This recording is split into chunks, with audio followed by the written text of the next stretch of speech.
Oke, di video kali ini gue akan bikin video yang beda di mana gue akan bahas cara berpikir orang miskin. Nah, kalian bingung kan? Kenapa gue bikin videonya? Itu cara berpikir orang miskin. Kenapa sih gue bikin video seperti ini? Karena salah satu pahlawan di hidup gue itu adalah Warren Buffett yang bikin Berkshire Hathaway. Kalian semua udah tahu ya, dia pahlawan gue dari gue masih sangat kecil, dia inspirasi gue dan dia yang gue paling banyak belajar sama beliau. Nah, beliau ini punya partner yaitu arsiteknya dari Berkshire Hathaway, Charlie Munger. Charlie Munger tuh punya pemikiran yang namanya invert atau invert thinking, berpikir terbalik. Di dalam annual letternya kalau kita lihat kayak 2009 mereka selalu bilang ya, what we do yang kemungkinan bikin kita hancur itu apa. Jadi itu konsep yang gue pakai di kehidupan gue, dalam gue berusaha, dalam gue berinvestasi, ya dalam gue menjalani kehidupan gue sehari-hari. Gue selalu mikir invert. Kalau gue punya suatu problem, ya gimana caranya gue melakukan berpikir kebalik ini untuk menyelesaikan masalahnya seperti apa. Nah, ini dibikin sama namanya Jacobi, yaitu mathematician dari Prusia. Maksudnya berpikir kebalik itu apa? Gue coba contohin pakai bisnis biar kalian gampang ngerti ya. Misalnya gue punya bisnis media gitu.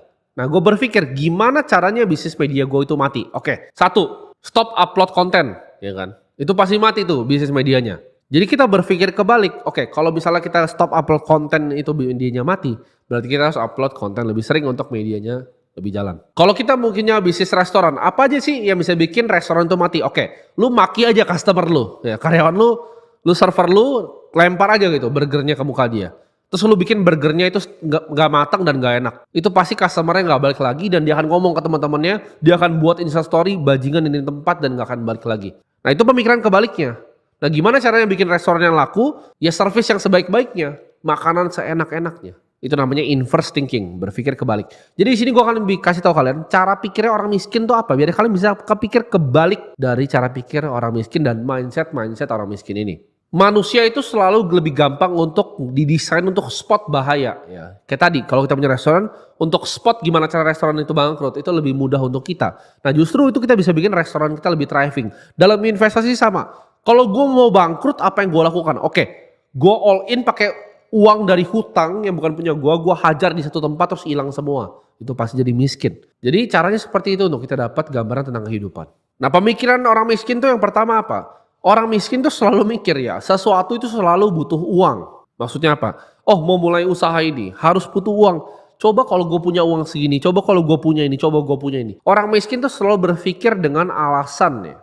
Nggak punya uang, nggak punya kapasitas, nggak ada ini, nggak ada orang dalam. Gue nggak bisa kerja di situ karena nggak ada orang dalam. Padahal semua itu ada caranya gitu. Oh, bisnis perlu modal, dikasih modal. Oh, bisnis perlu belajar accounting, dikasih bahkan akuntan. Oh, bisnis gimana ya cara jualannya? Dikasih orang salesnya. Oh, gimana cara jual ini yang lebih tinggi? Brandingnya gimana ya? Marketingnya seperti apa ya? Apa itu sebuah brand ya? Dikasih semuanya masih cari lagi. Gimana cara cari suppliernya ya? Jualan ayam, supplier ayamnya dari mana ya? Oh, distributornya gimana ya cara kita bagiin rokoknya? Semua orang itu punya alasannya masing-masing. Ya, apalagi orang miskin, dia paling banyak alasannya. Dikasih modalnya, ada 1001 hal lagi yang dia nggak bisa, makanya nggak pernah bisa jadi kaya. Kalian itu harus paham bahwa semua di dunia ini hanya masalah skill. It's a skill issue, berarti skill lu kurang. Jadi kalau lu pikir ya, untuk mulai sesuatu harus punya modal. Semua itu bisa dimulai dengan apa yang kalian punya sekarang.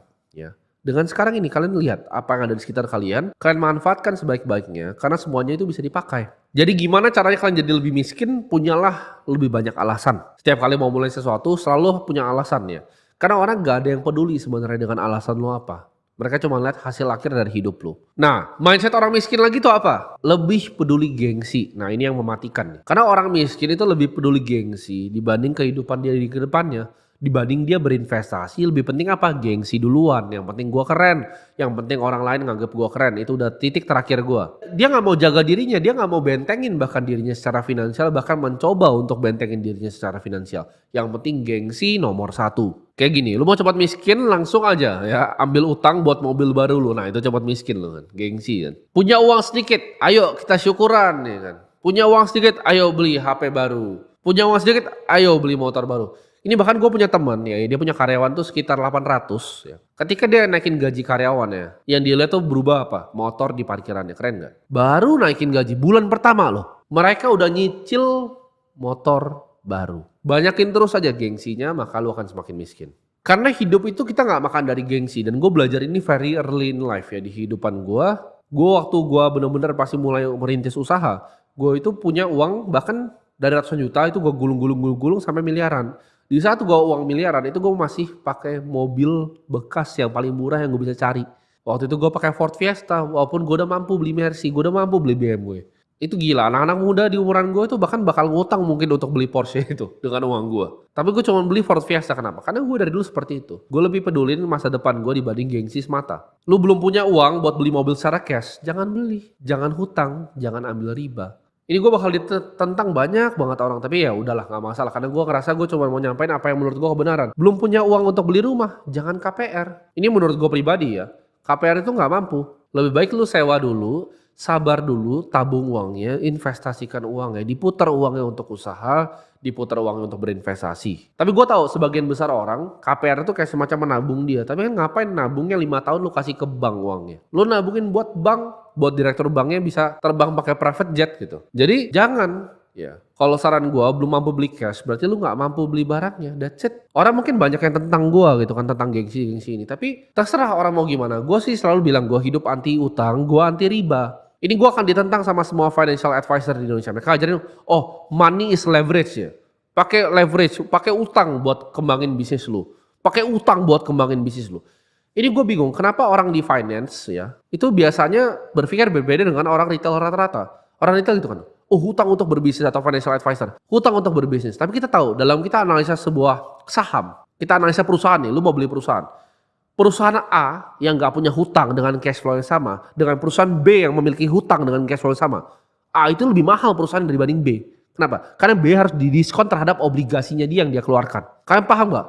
Lu analisa beli perusahaan aja nih, kalau orang kaya nih mau beli perusahaan, mereka lihat perusahaan ini ada utang atau enggak. Sedangkan kita mau besarin hutang kan itu konyol gitu. Perusahaan yang tidak punya hutang itu nggak bisa PKPU, nggak bisa bangkrut. Manusia yang nggak punya hutang itu nggak bisa bangkrut. Sedangkan kalau lu terjerat KPR 15 tahun, lu nggak bisa dapat uang lagi, nggak dapat gaji lagi, lu bangkrut sebagai manusia. Udah semua lu cicil lu hilang semua, rumah lu kena sita lagi. Orang yang tidak berhutang itu tidak akan bangkrut. Dan a borrower is a slave to the lender. Lu budak ke lender lu yang pinjamin uang. Bakal banyak yang gak suka gue ngomong gini, tapi gue gak masalah ya.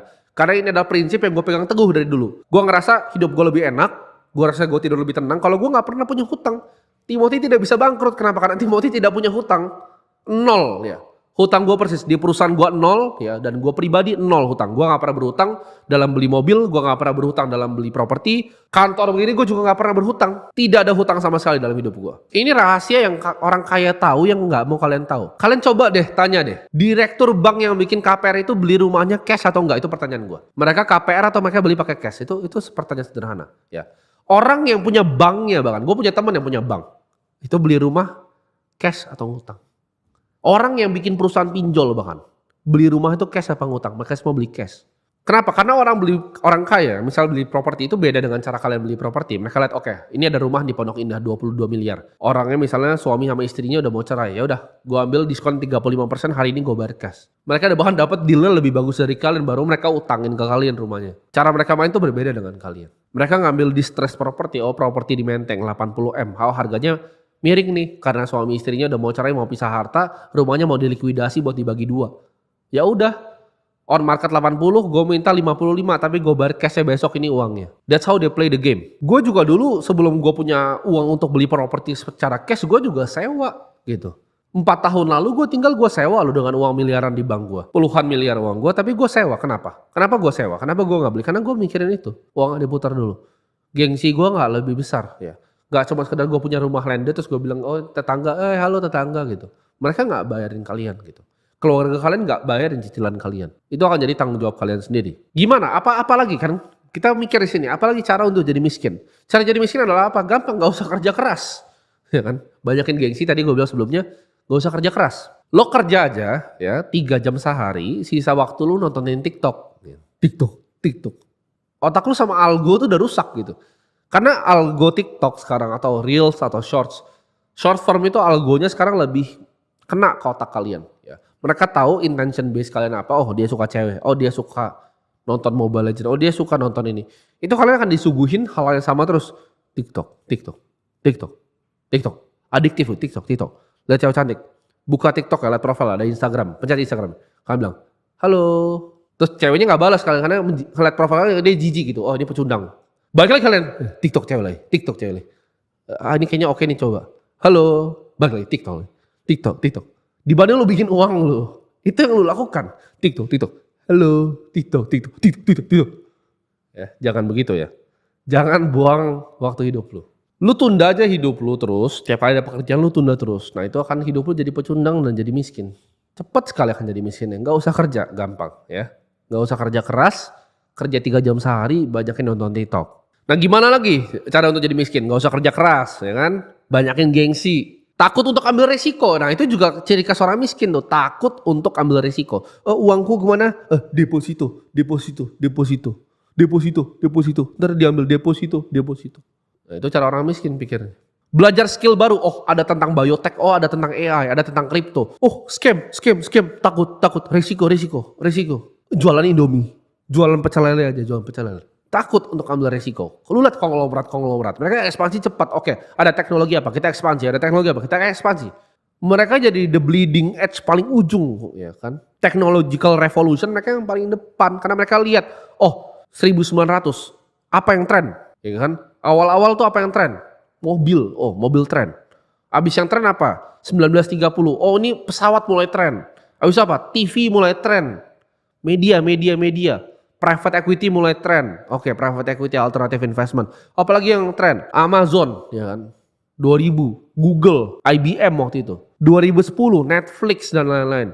Mereka ikutin teknologi sampai paling ujungnya. Mereka nggak takut untuk ambil resiko. Contoh, teknologi yang akan datang itu belum tentu diterima sekarang. Gua kasih contoh kalian. Kalau kalian balik ke tahun 2005 aja deh, nggak usah jauh-jauh. Kalian balik ke tahun 2005, kalian tanya ke mama, lu mau nggak bisa ngomong sama tabung ya yang lu bisa taruh di dapur lu? Nggak ada yang mau, tapi sekarang itu Amazon Alexa. Ya mungkin itu gagal beberapa tahun lalu. Tapi kita harus cari resiko terus dalam bisnis kita. Orang miskin itu akan ngambil segala macam jalan untuk hidupnya stabil, kesannya stabil. Padahal hidup yang stabil menurut dia itu sangat tidak stabil karena dia nggak mau ngambil resiko. Oh kalau begini takut ya, oh kalau begini takut ya. Oh kalau begitu gimana ya? Terus kalau mau ada konfrontasi sama orang, takut ya nggak mau ada masalah. Nah, itu orang miskin. Dia nggak mau hidupnya ada masalah, dia nyari kestabilitas yang semu. Ya hidupnya stabil tapi itu palsu sebenarnya. Itu kenapa mereka selalu gagal di apapun yang mereka kerjain. Karena mereka takut ambil resiko. Ketika mereka beli saham misalnya. Harganya 100 ya kan. Turun ke 70. Mereka takut resiko. Please balik ke 100. Balik aja ke 100 gue jual. Balik 100 beneran dia jual. Terus sahamnya terbang ke 200. Tapi dia udah buang waktu 1 tahun hidup yang ngikutin saham itu. Dan uangnya tuh balik ke 100 lagi terus dia gak pernah dapet upside-nya. Kenapa? Karena takut resiko. Balik modal. Gue gak pernah dengar orang kaya sekalipun dengar balik modal dalam investasi. Gak pernah gue denger gitu. Oh IRR-nya berapa? Internal rate of return-nya berapa bikin ini? Gak pernah, oh ini BP ya BP.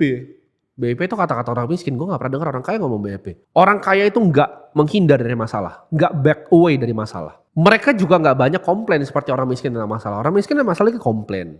Dikit komplain. Orang kaya itu gak seperti itu. Mereka selalu fokus untuk cari solusi dan jalan keluar dari masalah itu sendiri. Itu cara pikir orang kaya. Nah tambah lagi nih kan, gimana lagi ya jadi orang miskin? Lu ganti aja terus apa yang lu lakuin ya. Jadi tahun ini oke, gue mau jadi agen properti. Tahun depan oke, gue mau bikin konten. Oh tahun depan gue mau jadi investor. Tahun depan lagi oke, gue mau jadi trader. Tahun depan berubah lagi. Oh ini ada yang baru nih, gue mau jadi apa? Computer scientist karena gue liat machine learning di AI. Tahun depan berubah lagi. Oke, gue mau jadi penambang batu bara kayak ada. Ya lu bakal jadi miskin yang cepat banget. Lu mau jadi miskin, jadilah generalis yang biasa-biasa aja. Kenapa? Karena AI akan gantikan itu semua. Abis tadi mau jadi penambang batu bara, udah mau jadi kontraktor lagi. Lu ganti terus yang lu mau lakukan setiap tahun gitu. Udah kayak rolling gitu. Ganti terus. Orang kaya itu selalu fokus di satu bidang, jadi yang terbaik di satu bidang. Orang banyak tanya gue, Tim, gue bagusnya